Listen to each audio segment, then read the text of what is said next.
ലക്ഷ്യബോധമില്ലാത്ത സകല പുരുഷന്മാരോടും ഉമ്മമാരോടും ഞാൻ പറയുന്നു, സകല ഉമ്മമാരും പെൺകുട്ടികൾക്ക് സപ്പോർട്ടാണ് ഈ വിഷയത്തിൽ. അന്യ ആൺകുട്ടികളുമായിട്ട് പ്രണയം നിലനിർത്താൻ വേണ്ടി കോണി വെച്ചു കൊടുക്കുന്ന ഉമ്മമാരുടെ ജീവിതം വർദ്ധിച്ച സമയമാണ്. അതുകൊണ്ട് ഉമ്മമാരെ, വ്യഭിചാരം വളരെ നിന്ദ്യമാണ് കേട്ടോ, വളരെ മലീമസമാണ് കേട്ടോ. എപ്പോഴും പറയാറുള്ളത് പോലെ ഞാൻ ശക്തമായ ഭാഷയിൽ പറയുകയാണ്.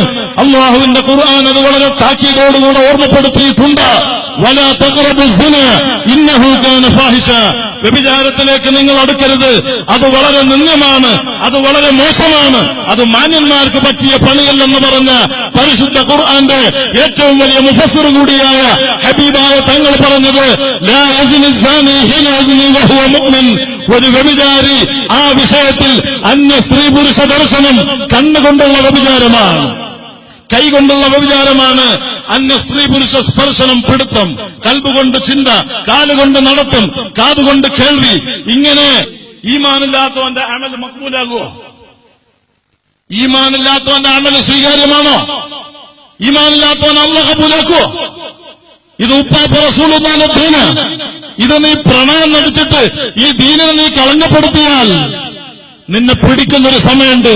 ദുനിയാവില് നിന്നെ പാഠം പഠിപ്പിച്ചിട്ട് ഖബർക്ക് അങ്ങോട്ട് കൊണ്ടുപോകും. വളരെ സൂക്ഷിച്ചോ. ഇന്ന് പ്രമാണിമാര് ദീനീ വിഷയത്തിൽ നേതൃത്വം നൽകുന്ന ആളുകൾ വരെ ഒരു പെണ്ണിന് സ്വന്തം മകളുണ്ടായിട്ട് ആ മകൾക്ക് വേണ്ടി ഒരു ചെറുക്കനെ നോക്കിവെച്ചാൽ നിക്കാഹ് നടക്കുന്നത് വർഷങ്ങൾ കഴിഞ്ഞിട്ടാകും, മാസങ്ങൾ കഴിഞ്ഞിട്ടാകും, ദിവസങ്ങൾ കഴിഞ്ഞിട്ടാകും. ഹലാലാകുന്നത് ഈ ഹലാലിന്റെ ബന്ധം വരുന്നതിന്റെ മുമ്പ് തന്നെ ഇവന്റെ മൊബൈൽ സ്വീകരിക്കാനും അവനുമായി സർക്കിറ്റ് അടിക്കാനും അനുവാദം കൊടുക്കുന്ന ഇസ്ലാമിന്റെ പേരിൽ പ്രവർത്തിക്കുന്ന എത്ര പ്രമാണിമാരുണ്ട്. അള്ളാഹു നിന്നെ വെറുതെ വിടൂല. ഇന്ന് മൊബൈല് കൊടുത്തിട്ടാ ഇന്നത്തെ ചടങ്ങ് നടക്കൽ. മൈലാഞ്ചി കല്യാണം എന്ന പേരിൽ, കല്യാണത്തിന്റെ പേരിൽ എന്തൊക്കെ പേക്കൂത്തുകളാണ് സമൂഹത്തിൽ നടന്നുകൊണ്ടിരിക്കുന്നത്. ഇപ്പൊ കാസർഗോഡുള്ള ഒരു പ്രത്യേക കല്യാണമാണത്രേ മഞ്ഞ കല്യാണം. എവിടെ നിന്ന് കിട്ടിയതാണോ നിനക്കിത്?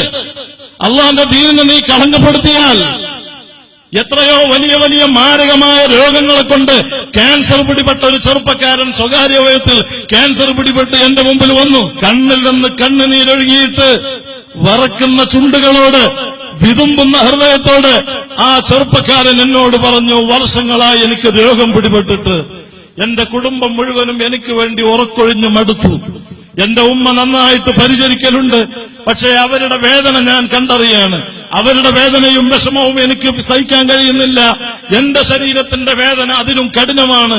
ഒരു മുറുക്ക് വെള്ളം ചുണ്ടുണങ്ങി ദാഹം കൊണ്ട് ഞാൻ കുടിച്ചാൽ വയറ്റിൽ വെള്ളമെത്തിയാൽ ഉടൻ തന്നെ പുറത്തേക്ക് ഛർദിക്കും. എനിക്ക് രാത്രി കിടന്നാൽ ഉറക്കില്ല, ചുമ വന്നാൽ ചുമ നിൽക്കൂല, രാത്രിയായാൽ ശക്തമായ പനി വന്നിട്ട് ശരീരം മുഴുവനും വിറക്കും. ഞാനൊരു വല്ലാത്ത നിലക്ക് വലിയ വിഷമത്തിലാണ്.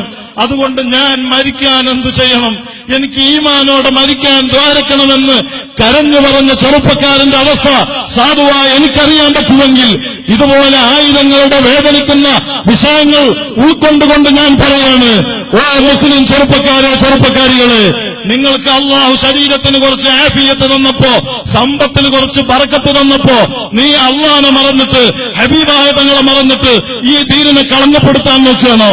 ആ ദീനിനെ നിന്റെ മകളെ കൊണ്ടോ നിന്റെ മകനെ കൊണ്ടോ നിന്നെ കൊണ്ടോ നീ വ്യഭിചാര വിഷയം, നീ ഹറാമിന്റെ സ്നേഹം, നീ വാട്സപ്പിന്റെ ദുരുപയോഗം, നീ ചാറ്റിങ്ങിന്റെ ദുരുപയോഗം നടത്തിയിട്ട് ഈ ദീന് കൊണ്ട് നീ കളിച്ചാൽ ആഖിറത്തെ കുറിച്ച് നീ ചിന്തിക്കണം. ഖബറിനെ കുറിച്ച് നിനക്ക് ബോധം വേണം. അല്ലാഹ് സഹായത്തിന് ചുമതലപ്പെടുത്തിയ നേതാവ് റഹ്മത്തുൽ ലിൽ ആലമീൻ സയ്യിദുനാ മുഹമ്മദുർ റസൂലുള്ളാഹി, ആ നേതാവുമായിട്ട് ബന്ധം സ്ഥാപിക്കാൻ, സ്നേഹം നിലനിർത്താൻ, ആ നേതാവിനെ കൊണ്ട് ദുനിയാവും ആഖിറവും രക്ഷപ്പെടാൻ ഈ പരിശുദ്ധമായ സ്വലാത്ത് മജ്‌ലിസിൽ എത്തിപ്പെട്ട സകല മുസ്ലിം സഹോദര സഹോദരിമാരോട് ഞാൻ പറയുന്നു, നിങ്ങൾ ഹറാമിന്റെ ബന്ധം സ്റ്റോപ്പ് ചെയ്യണം. ഒരു പുതിയ ആശയത്തിലും പെടണ്ട, ഒരു സിനയുടെ ബന്ധത്തിലും, ഒരു പട്ടുറുമാലും വേണ്ട, ഒരു മാപ്പിളപ്പാട്ടും വേണ്ട, ഒരു സിനിമയും വേണ്ട, ഒരു സീരിയലും വേണ്ട, ഒരു ബ്ലൂ ഫിലിമും വേണ്ട.